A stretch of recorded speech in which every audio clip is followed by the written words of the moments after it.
بسم اللہ الرحمن الرحیم نحمدہ ونصلی ونسلم علی رسولہ الکریم۔ عید الاضحیٰ کے روز سویڈن میں قرآن پاک کی بے حرمتی کی گئی، قرآن پاک جلایا گیا۔ مختلف خبریں، متضاد خبریں۔ پہلی خبر تو یہ تھی کہ انہوں نے حکومت سے اجازت صرف احتجاج کی لی تھی، یہ قرآن پاک جلانے والا کام انہوں نے اپنی طرف سے زیادتی کی ہے، یہ اب کہہ رہی ہے حکومت۔ پہلے 2-4 دن تو نہیں بولے، اب جب دباؤ آیا ہے، اور دباؤ اللہ کا لاکھ لاکھ شکر ہے، کچھ نہ کچھ لوگ جاگے ہیں۔ کچھ ممالک نے بائیکاٹ شروع کیا ہے، کچھ نے ان کے سفارت خانے بند کیے ہیں، اور بہت سارے ملکوں میں سفارت خانوں پہ احتجاج بھی ہو رہا ہے۔ پاکستان میں بھی الحمدللہ آہستہ آہستہ یہ احتجاج پھیل رہا ہے۔ چند روز پہلے محترم ڈاکٹر محمد اشرف آصف جلالی صاحب نے اور ان کی تنظیم نے ایک بڑا مظاہرہ کیا۔ اللہ ان کو جزائے خیر عطا فرمائے، جو قرآن پاک کی حرمت کے لیے، ناموس رسالت کے لیے نکلتے ہیں، جد و جہد کرتے ہیں، پہرا دیتے ہیں۔ اللہ کریم ان کی حفاظت فرمائے۔ اور 7 جولائی کو تحریک انصاف کے چیئرمین عمران خان صاحب نے اعلان کیا ہے کہ پورے ملک میں ان کی بلکہ انہوں نے تو ساری قوم سے مطالبہ کیا ہے کہ پوری قوم باہر نکلے اور قرآن پاک کی بے حرمتی پہ اپنا احتجاج ریکارڈ کروائے۔ مزیداری یہ ہے کہ آج کل کچھ لوگوں کو ان کے نام سے چڑھے کہ ان کا نام بھی ٹی وی پہ نہیں آنا چاہیے، ان کی خبر بھی ٹی وی پہ نہیں چلنی چاہیے۔ اس کا نتیجہ یہ ہوا کہ لوگوں نے ٹی وی دیکھنا چھوڑ دیا۔ جنہوں نے خان صاحب کو سننا ہوتا ہے وہ سوشل میڈیا پہ روزانہ وہ خان صاحب کی کوئی نہ کوئی تقریر چل رہی ہوتی ہے، وہ لاکھوں کی تعداد میں خان صاحب کو سن لیتے ہیں، اور الیکٹرانک میڈیا کی ریٹنگ جو ہے وہ بالکل نیچے سے نیچے گرتی جا رہی ہے، شرمناک حد تک۔ نہ صحافت کے علمبردار چیمپئن بولتے ہیں، بڑے بڑے صحافی جو یہ ہم نے بنائے ہوئے تھے نا، بڑے یہ فن خان صحافی ہیں، بڑے آزادی صحافت کے علمبردار ہیں، اور ان سب کی زبانیں آج کل بند کی گئی ہیں کچھ ٹھونس کے۔ اب وہ آپ سب سمجھتے ہیں کیا ہے، مجھ سے زیادہ جانتے ہیں سننے والے۔ تو ایک اچھا اقدام ہے، اور میں ہمیشہ کہتا ہوں کہ کوئی بھی اچھا کام کرے اور اس کی تعریف بھی کرنی چاہیے، اس کا ساتھ بھی دینا چاہیے۔ اور مزیداری کی بات یہ ہے کہ ٹی ایل پی نے بھی 7 کو ہی اعلان کیا ہے، وہ بھی ریلیاں نکالیں گے، یہاں لاہور میں بھی نکالیں گے، مختلف شہروں میں نکالیں گے، تو وہ بھی قرآن پاک کی حرمت کے لیے نکلیں گے۔ پہلے بھی ہمیشہ وہ ناموس رسالت کے لیے، ختم نبوت کے لیے، عظمت قرآن کے لیے نکلتے ہیں، لیکن کچھ بیوقوف لوگ بھی ہوتے ہیں نا، کچھ پٹواری ہیں بہت سارے، کچھ دوسری جماعتوں کے بھی ہوں گے، جو کوئی چھوٹا موٹا مسئلہ پوری دنیا میں کہیں بھی ہو نا، تو وہ پوچھتے ہیں جی لبیک والے کہاں ہیں؟ تو لبیک والوں کا بھی جواب یہ ہے، میرا جواب بھی یہ ہے کہ جتنا کو کلمہ وہ حضور کا پڑھتے ہیں تم بھی تو پڑھتے ہو نا۔ یہ پوچھنا کہ فلاں کہاں ہے، فلاں کہاں ہے، تم خود کیوں نہیں نکلتے بھائی؟ خود نکلو، خود احتجاج کرو، میدان میں آؤ باہر، اب پھر آ کے کہو بھی ہم آئے ہیں وہ نہیں آئے، تو پھر کوئی بات بھی بنتی۔ لیکن آپ نکلیں نا، آپ گھر بیٹھے رہیں چھپ کے، اور جب کوئی ایسا مسئلہ آئے تو اس کا معنی یہ ہے کہ آپ خود ہی مان رہے ہیں کہ ہمارا کوئی تعلق نہیں ہے قرآن سے، ہمارا کوئی ناموس رسالت سے تعلق نہیں ہے، لبیک والے ہی نکلیں۔ تو مجھے خوشی یہ ہے، کچھ لوگوں کو تکلیف بھی ہے اس بات کی، لیکن مجھے خوشی ہے کہ لبیک اور پی ٹی آئی چلیں قرآن پاک کی حرمت کے مسئلے پہ ایک پیج پہ آ گئے، الحمدللہ ناموس رسالت کے مسئلے پہ ایک پیج پہ آ گئے،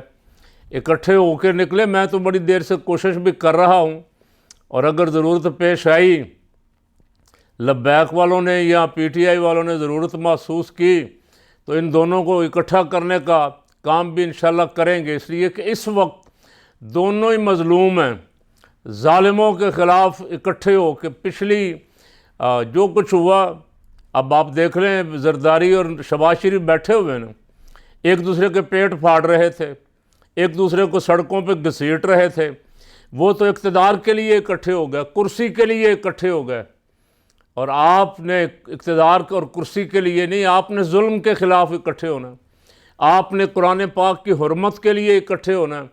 حضور رحمت عالم صلی اللہ علیہ وسلم کی عزت اور ناموس کے لیے اکٹھے ہونا۔ لبیک نے اس کے لیے قربانیاں دیں، میدان میں نکلے، ہر حکومت کے دور میں نکلے، اور خان صاحب نے اقوام متحدہ میں جا کے ببانگ دہل ناموس رسالت کا مسئلہ اٹھایا، اسلاموفوبیا کے لیے ایک دن منظور کروایا اقوام عالم سے، اور پوری دنیا میں ایک مسئلہ کھڑا ہوا،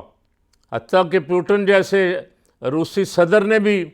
کہا کہ یہ کوئی آزادی اظہار رائے نہیں ہے کہ مسلمانوں کے پیغمبر کی توہین کی جائے، اور اب بھی وہ قرآن پاک کی حرمت کے لیے مسجدوں میں جا رہے ہیں، قرآن پاک کو سینے سے لگا رہے ہیں۔ اللہ تعالیٰ انہیں قرآن پہ ایمان لانے کی توفیق عطا فرما دے۔ ہم تو دعا ہی کرتے ہیں نا، جو بھی کو تھوڑا سا بھی نیکی کی طرف قدم اٹھائے، ہماری دعائیں اس کے ساتھ ہیں، ہماری ہمدردیاں اس کے ساتھ ہیں۔ تو مجھے خوشی ہے کہ ایک ہی دن لبیک نے بھی اعلان کیا، پی ٹی آئی نے بھی، T L P P T I دونوں نے اعلان کیا، اور میں مطالبہ کر رہا ہوں پوری قوم سے کہ پوری قوم نکلے۔ جیسے جب کبھی کبھی ناموس رسالت کا مسئلہ آتا تھا نا، کوئی مسئلہ کھڑا ہوتا تھا، تو الحمدللہ پاکستان میں تمام جماعتوں کے، کسی سیاسی جماعت کے کارکن ہوں، وہ احتجاج کرنے کے لیے ہمارے ساتھ نکلتے تھے۔ تو اس میں کوئی شک نہیں ہے کہ رسول پاک صلی اللہ علیہ وسلم تو سارے جہانوں کے رسول ہیں، حضور تو سب کے ہیں، ان کے لیے تو سب کو نکلنا چاہیے۔ قرآن پاک نزل الفرقان علی عبدہ لیکون للعالمین نذیرا، سارے جہانوں کے لیے یہ کتاب مبارک بھی، اور اس کتاب مبارک جن پہ نازل ہوئی وہ بھی سارے جہانوں کے لیے ہدایت، رحمت، برکت، اور مومنوں کے لیے شفا۔ تو اللہ کریم سب کو، ہم سب کو اس مسئلے پہ خاص کر کے اس دفعہ مجھے لگ رہا ہے دھکا لگے گا انشاءاللہ تھوڑا سا ان ملکوں کو، مغربی ملکوں کو۔ آپ دیکھ لیں، ہم جب بڑی جلدی مایوس ہو جاتے ہیں، دیکھیں جی میکرون نے گستاخی کی ہے، اس کا کچھ بھی نہیں بگڑا کیوں نہیں؟ اس کو تھپڑ پڑا، اس کے کسی نے انڈا مارا، صدر ہوتے ہوئے اپنے ملک میں تھپڑ پڑا، اس کو جوتا پڑا، اور اب آپ دیکھ لیں پکڑ آ گئی کہ نہیں؟ اب کو 1500 گاڑی اب تک جلائی جا چکی ہے فرانس میں، 5-7 دن ہو گئے ہنگامے، ایک ناحق قتل کی وجہ سے پورے ملک میں ہنگامے پھوٹ پڑے ہیں، اور 40,000 کے قریب مکانات جلا دیے گئے، ایک شہر کے میئر کا گھر جلا دیا گیا، اور بہت ساری املاک سرکاری غیر سرکاری، اور کنٹرول نہیں ہونے پا رہا۔ دنیا حیران ہے۔ تو میں کبھی کبھی سوچتا ہوں کہ یہ ہمیں تو تانا دیتے تھے کہ تم تیسری دنیا کے ملک ہو، ناخواندہ ہو، تمہارے لوگ جو ہیں جب نکلتے ہیں تو توڑ پھوڑ کرتے ہیں، یہ کرتے ہیں، وہ کرتے ہیں، حالانکہ ہمارے پاکستان کے عوام فقیر بڑی دیر سے ان جلسے جلوسوں تحریکوں میں شامل ہے۔ اب پاکستان کے عوام جیسا پرامن دنیا میں نہیں ہے کوئی، لیکن ان پہ ڈالنے کے لیے کوئی اور توڑ پھوڑ کرواتا ہے، آگ لگانے والا بھی کوئی اور ہوتا ہے۔ یہ تو اپنی آنکھوں سے بارہا دفعہ دیکھا ہے۔ ڈاکٹر سرفراز نعیمی شہید کی اس قیادت میں، جس میں حضرت مفتی عبدالقیوم ہزاروی رحمۃ اللہ علیہ بھی تھے، اور دیگر مفتی محمد خان قادری رحمۃ اللہ، سارے لاہور میں جتنے بزرگ تھے سب تھے، ہم کارکن کے طور پہ ان کے پیچھے تھے۔ تو ہمارے اسمبلی ہال پہنچنے سے پہلے جلوس بھی ریگل سے پیچھے تھا، تو یہاں پہلے آگ لگا دی گئی تھی مشرف کے دور میں، اس لیے تاکہ یہ احتجاج پورے ملک میں نہ پھیل جائے، ان کو ڈراؤ دھمکاؤ، ان پہ پرچے کرو، دہشت گردی کے کیس کر دیے گئے، اور بہت سارے ان میں سے فوت ہو گئے ہیں، کیس بعد میں بھی ان پہ اسی طرح موجود رہے۔ تو یہ پاکستانی عوام الحمدللہ اپنے ملک میں توڑ پھوڑ کرنے سے ہمیشہ بچتی ہے، لیکن باہر پڑھے لکھے ملکوں میں نے دیکھا لوٹ مار ہوئی، فرانس کی لوٹ مار، فرانس کی جو گراؤ جلاؤ ہے یہ پھیلتا جا رہا ہے یورپ میں، اور سٹور لوٹ لیے گیا، گھر لوٹ لیے گیا، اور پتہ نہیں کیا کیا کچھ۔ امریکہ میں بعض دفعہ بجلی بند ہو جاتی ہے تو طوفان آ جاتا ہے۔ الحمدللہ پاکستان ان سب سے 1000 درجہ بہتر ہے۔ تو میں پھر بارے دیگر کہہ رہا ہوں، T L P, P T I, بالکل آپس کے اختلافات اپنی جگہ رہیں سیاسی، آپ کا اپنا نظریہ، ان کا اپنا نظریہ، لیکن قرآن پاک اور ناموس رسالت کے لیے ہم سب ایک ہیں، ایک نظر آنے چاہیے، ہمیں مل کے نکلنا چاہیے، اور اللہ کرے قوم ساری نکلے اور یہ اتحاد پیشگی قوم کو مبارک ہو۔ اللہ کریم قرآن پاک کی بے حرمتی کرنے والوں کو دنیا میں عبرت کا نشان بنا دے۔